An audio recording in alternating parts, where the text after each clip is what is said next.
Good morning everyone, my name is Rahul. I welcome you all in your teaching world family. 7 AM पर देते हैं हम लोग आपको हिंदी ग्रामर का प्रैक्टिस है। चारों ऑप्शन एक्सप्लेन करते हैं, ट्रिक्स के साथ पढ़ाते हैं, वीडियो के साथ याद कराते हैं। ठीक है, हिंदी MCQ के नाम से प्लेलिस्ट बनाई हुई है, 125+ वीडियोज़ हैं, वहाँ जाके आप हिंदी अपनी इम्प्रूव कर लेना। और ज़्यादा कोई स्टूडेंट पहली बार अगर इसे देख रहा हो वीडियो को तो सब्सक्राइब कर लेना चैनल को, डेली वीडियोज़ देखते रहना जिससे आपकी हिंदी इम्प्रूव हो जाए। पुराने वाले जितने भी स्टूडेंट्स हैं वो इस वीडियो को शेयर करके सपोर्ट करना। आप लोगों के सपोर्ट की बहुत ही ज़्यादा आवश्यकता है। पहले क्वेश्चन से स्टार्ट करेंगे। पहला क्वेश्चन आपका है मुहावरा। तो मुहावरे में इसमें से किसका अर्थ लज्जित न होना? लज्जित न होने का अर्थ है आंखों में पानी न होना, आंखों में पानी न होना। अब देखो, जो मुहावरा होता है, जैसे उपसर्ग और प्रत्यय आपके शब्दांश होते हैं, तो मुहावरा क्या होता है? आपका वाक्यांश होता है। क्या होता है? वाक्यांश होता है। आँखों में गड़ना, आँखों में गड़ना का मतलब होता है प्राप्ति की तीव्र इच्छा, प्राप्ति की तीव्र इच्छा, याद रखना। ठीक है। और आँखों में चढ़ना ये होता है नज़र में खटकना, नज़र में खटकना, याद रखना, नज़र में खटकना। और आप लोग इस चीज़ को याद रखना। ठीक है, सेकंड क्वेश्चन पे चलते हैं। सेकंड क्वेश्चन है इहलोक का विलोम क्या हो? विलोम का मतलब होता है विपरीत या उल्टा। तो इहलोक का हो जाएगा परलोक। क्या हो जाएगा? परलोक। बी सही हो जाएगा इसका। ठीक है, याद रखना, बी हो जाएगा। मोहन भिखारी को रोटी देता है, तो यहाँ पे क्या आ रहा है? कारक चिन्ह को। तो इस सब क्वेश्चन में जानने वाली बात यह है कि आ तो रहा है को, तो आप लोग सोचे कर्ता ने कर्म को, तो आप लगा दोगे कर्म को, मगर आपका हो जाएगा गलत। क्योंकि जहाँ भी कोई चीज़ हम हमेशा के लिए किसी को दे देते हैं, जैसे भगवान ने आपको 2 कान दिए, ठीक है, माता ने भिखारी को कपड़े दिए, रोटी दी, कंबल दिए, कुछ भी आ जाए, तो जो इस तरीके में जब किसी को दान देते हैं ना, और जब जो को आता है तो उसे हम एक तरीके से क्या मान के चलते हैं? ये है के लिए। क्या है? के लिए। तो इसे क्या है? मोहन भिखारी के लिए रोटी देता है। ठीक है, तो इसमें आ जाएगा संप्रदान। क्या हो जाएगा आंसर? आंसर हो जाएगा आपका संप्रदान। कारक चिन्ह कितने होते हैं आपके? 8। करण का विभक्ति क्या होता है? से। करण का होता है जुड़ाव में, अपादान का होता है से अलगाव में, और अधिकरण का क्या होता है? मैं, पे, पर। ठीक है, याद रखना। नेक्स्ट क्वेश्चन, द्विग समास का कौन सा लक्षण नहीं है? पूर्व पद संख्यावाची होता है, बिल्कुल सही बात है। संख्याओं द्वारा समूह का बोध होता है, सही बात है। विग्रह करने पर समूह शब्द होना, सही बात है। दोनों पदों की प्रधानता, ये किस समास का भेद है? ये है आपकी द्वंद्व समास का। किसका? द्वंद्व समास का। ठीक है, तो ये किसका आंसर हो जाएगा? द्वंद्व। तो ये लक्षण इसका नहीं है, तो इसका आंसर क्या हो जाएगा? डी, कि दोनों पद किस में प्रधान होते हैं? द्वंद्व। जैसे माता पिता, माता और पिता, तो इसमें दोनों पद क्या है? आपके प्रधान है। ठीक है, और पदों की प्रधानता के आधार पर समास कितने प्रकार के होते हैं? 4। अव्ययीभाव, तत्पुरुष, द्विग और अव्ययीभाव, तत्पुरुष और द्वंद्व और बहुब्रीहि, ऐसे होते हैं 4। और द्विग और कर्मधारय किसके भाग होते हैं? तत्पुरुष के। नेक्स्ट, आलोक आज जापान से आया है। आलोक आज जापान से आया, वाक्य में प्रयुक्त काल है, तो इसमें कौन सा काल है आपका? आलोक आज जापान से आया है, जापान से आया है, तो अभी आया है, तो इसमें क्या हो जाएगा? आसन्न भूतकाल। क्या हो जाएगा आपका? आसन्न भूतकाल हो जाएगा। ठीक है, अपूर्ण होता तो क्या हो जाता? आलोक जापान से आ रहा था, तो हो जाता अपूर्ण भूतकाल। ठीक है, नेक्स्ट, और एक चीज़ बता दूं, आपके जो काल होते हैं वो 3 प्रकार के होते हैं, वर्तमान काल, भूतकाल और भविष्यकाल। और वर्तमान काल के कितने भेद होते हैं? 5। भूतकाल के भेद होते हैं 6 और भविष्यकाल के होते हैं 3। डायरेक्ट क्वेश्चन पूछा जाता है आप लोगों से कि कितने कितने भेद होते हैं, याद रख लेना। किसी निश्चित वस्तु, व्यक्ति, घटना या कर्म के लिए प्रयुक्त होने वाला सर्वनाम निश्चित है। क्या कह रहा है? ये निश्चित। तो पहली बात तो बता दूं कि निश्चयवाचक आएगा। जब निश्चित कह दिया तो क्या आ जाएगा? निश्चयवाचक आ जाएगा, सर्वनाम। ठीक है, और सर्वनाम आपके कितने प्रकार के होते हैं? 6 प्रकार के। सर्वनाम के भेद कितने? 6। पुरुषों का निश्चय, अनिश्चय, संबंधवाचक, प्रश्नवाचक और निजवाचक हो गए 6। और आपसे पूछे कि सर्वनाम होते कितने हैं टोटल, जैसे मैं, आप, वह, वे, इस तरीके से 11 सर्वनाम होते हैं। कितने सर्वनाम होते हैं? 11। सर्वनाम का प्रयोग कहाँ करते हैं? संज्ञा की जगह करते हैं। सर्वनाम का मतलब होता है सबका नाम। क्या होता है? सबका नाम, याद रखना। नेक्स्ट क्वेश्चन, इसमें से एक पद में संधि और समास दोनों है, तो कौन सा पद है भैया वो? आप लोग बताना, कर लिए डिसाइड? अच्छा चलो मैं बताता हूँ आपको। रामानुज, रामानुज, रामधन अनुज, क्या हो जाएगा? रामधन अनुज। तो ये हो जाएगी दीर्घ स्वर संधि। कौन सी संधि हो जाएगी इसमें? दीर्घ स्वर संधि। समास हो जाएगा आपका इसमें कौन सा? अन्य पद निकल रहा है। क्या निकल रहा है? अन्य पद। तो बहुब्रीहि समास हो जाएगा। और संधि क्या हो जाएगी? दीर्घ स्वर संधि। स्वर संधि कितने प्रकार की होती है आपकी? अरे बताओ, 5 प्रकार की तो होती है। दिन रात, इसमें क्या हो जाएगा? द्वंद्व समास हो जाएगा। पंचवटी में बहुब्रीहि हो जाएगा। चंद्रमुखी में मुख कैसा है? चंद्र जैसा। तो जहाँ विशेषण विशेष होता है वहाँ हो जाता है आपका कर्मधारय समास। कितना तो इजी है, आप लोग सब कर लोगे अब तो। पेड़ से बंदर कूदा, जहाँ कहीं भी अलगाव होता है, जैसे कल एक नया एग्जाम्पल बताया था ना कि विद्यार्थी शिक्षक से ज्ञान ग्रहण करता है। तो कोई भी चीज़ हम किसी से ग्रहण करते हैं ना, तो शिक्षा लेके अलग हो गया ना शिक्षार्थी, तो वहाँ पे भी से आता है। तो इन दोनों में क्या होता है? या आप देखो घृणा या शुरुआत होती है। शुरुआत किसी चीज़ की करते हैं ना, या कंपेयर करते हैं ना, दो लड़के या दो लड़की या किसी भी चीज़ को कंपेयर करते हैं, तो इन उन जगह क्या पे आता है? उन सब जगह पे अलगाव की स्थिति आती है। और आपका ऑप्शन हो जाएगा अपादान। पेड़ से बंदर कूदा तो मतलब अलग हो रहा है, तो क्या हो जाएगा? अपादान। कर्म का क्या होता है? कारक चिन्ह को। संप्रदान के लिए करण के साथ क्या आता है? से। और तत्पुरुष समास में हम 6 कारक चिन्हों का यूज करते हैं। वैसे कारक चिन्ह हैं आपके 8। और आपका सर्वनाम में कितने कारक चिन्हों का यूज होता है? 7। ठीक है। और 6 कारक चिन्हों का ही संस्कृत में यूज करते हैं। संबंध और संबोधन का यूज संस्कृत में हम नहीं करते। नेक्स्ट क्वेश्चन, काल कितने प्रकार के होते हैं? क्वेश्चन नंबर 2 कमेंट बॉक्स में आप जवाब दोगे इसका।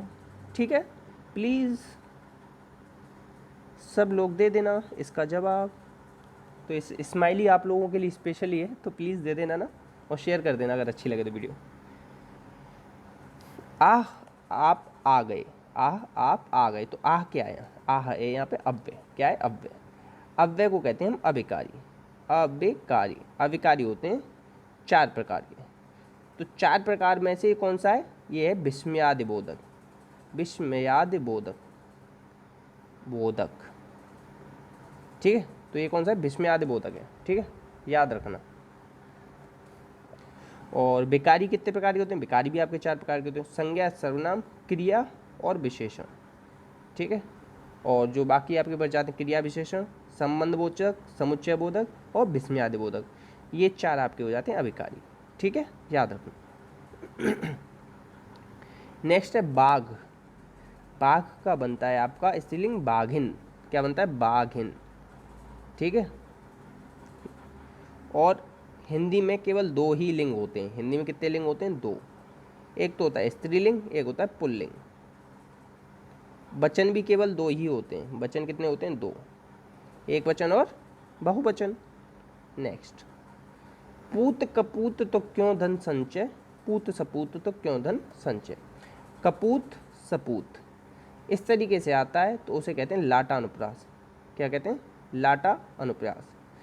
और एक और एग्जाम्पल बता दूं, ये सुना होगा ना गाना, धीरे धीरे से मेरी जिंदगी में आना, धीरे धीरे से दिल को चुराना।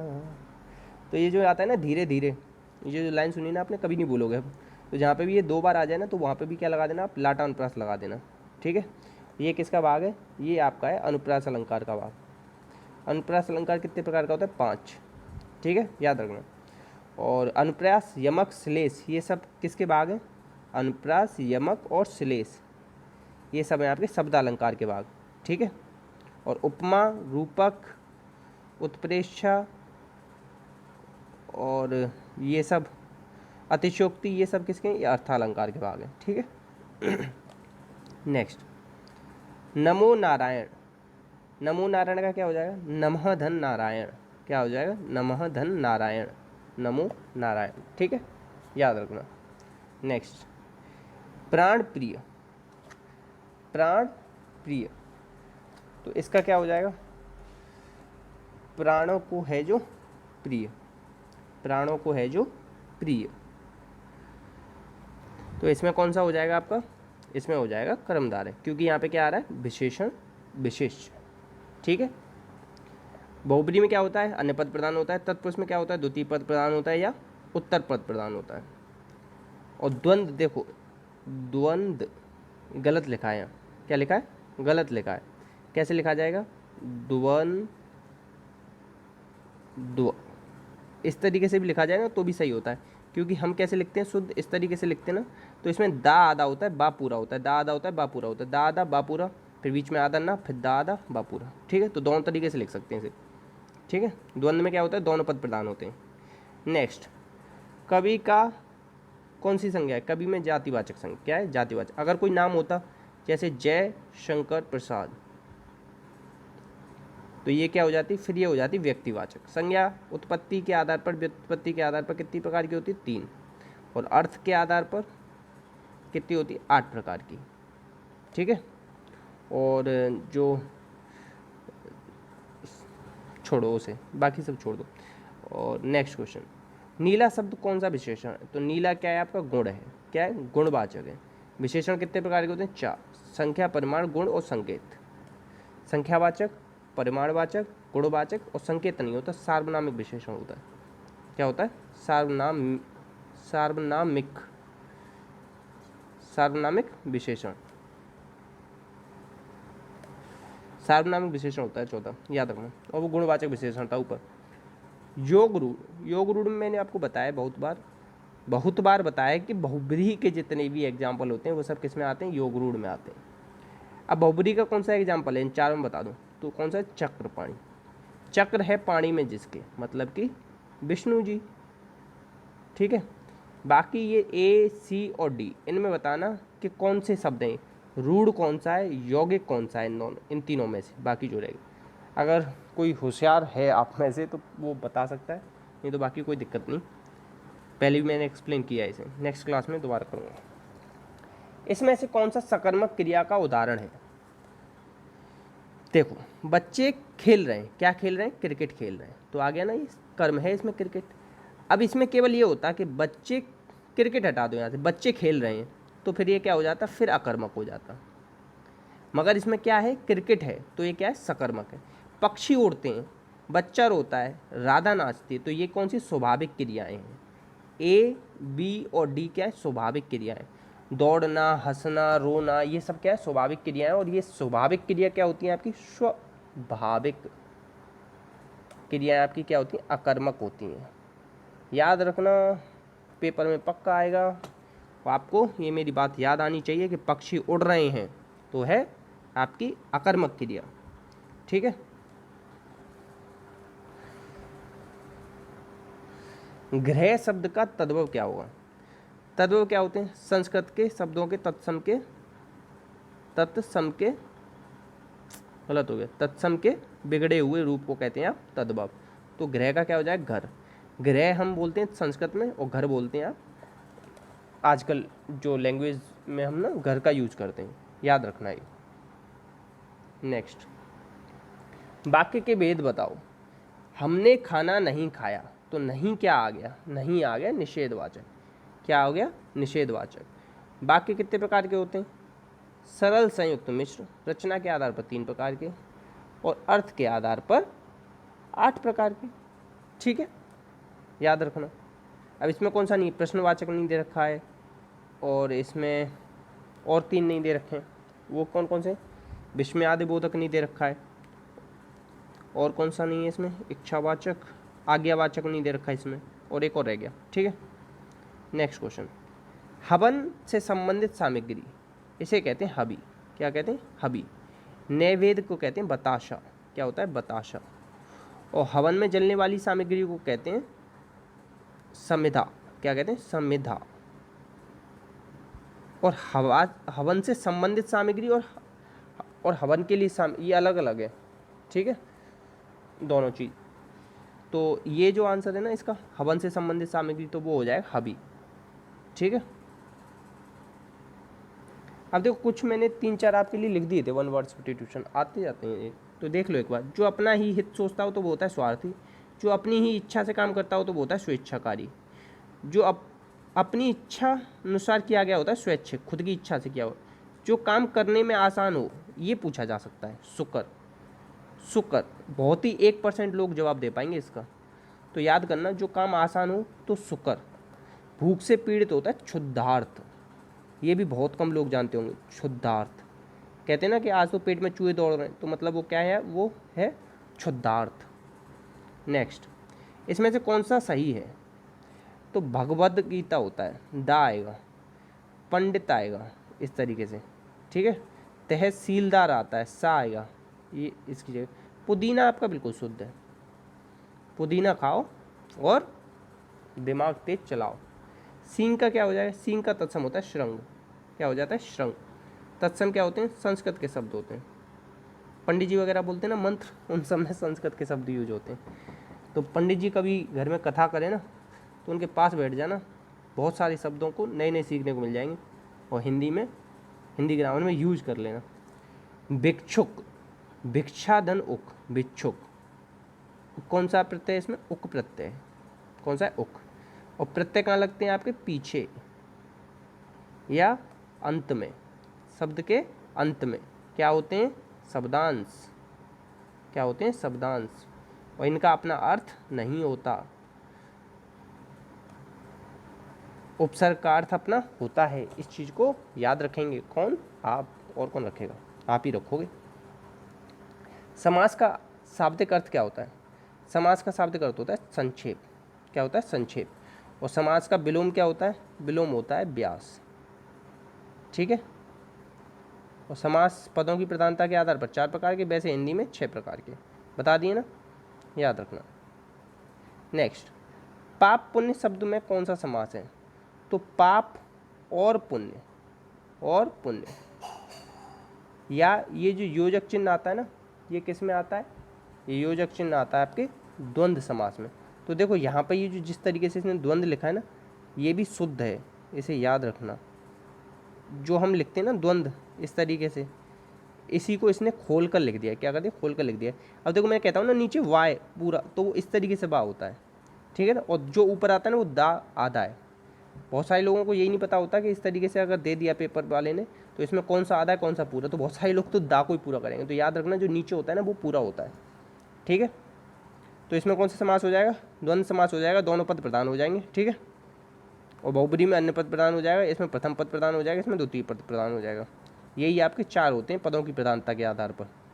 कभी आपसे पूछ लेना कि पदों की प्रधानता के आधार पर कौन सा ऑप्शन नहीं है, तो इन्हीं में से दे रखे होंगे। बाकी इनके अलावा जो कर्मधारय या द्विग दे रखा हो तो उसे काट आना, ठीक है। ह्रस्व स्वर को पहचानिए। ह्रस्व स्वर को क्या कहते हैं, मूल स्वर या एक मात्रिक स्वर। एक मात्रिक स्वर, एक मात्रा होती है ना इनकी, तो अ और ई, अ ई उ और री 4 होते हैं ना आपके। कितने होते हैं ह्रस्व स्वर, 4। दीर्घ स्वर होते हैं 7, ठीक है। और 7 में से 3 मूल दीर्घ स्वर होते हैं और 4 संयुक्त स्वर होते हैं, ठीक है। तो इसमें क्या आंसर हो जाएगा, ए और डी, ठीक है। तो इसी के साथ इस वीडियो को करते हैं समापन। लाइक कर देना अगर नहीं की हो, शेयर कर देना दोस्तों में, सपोर्ट कर देना। और ये रही आपकी स्माइली, अच्छा सा स्कोर करो, ठीक है। इसी के साथ जय हिंद, जय भारत। कोई कन्फ्यूजन हो तो कमेंट बॉक्स में पूछ लेना आप लोग।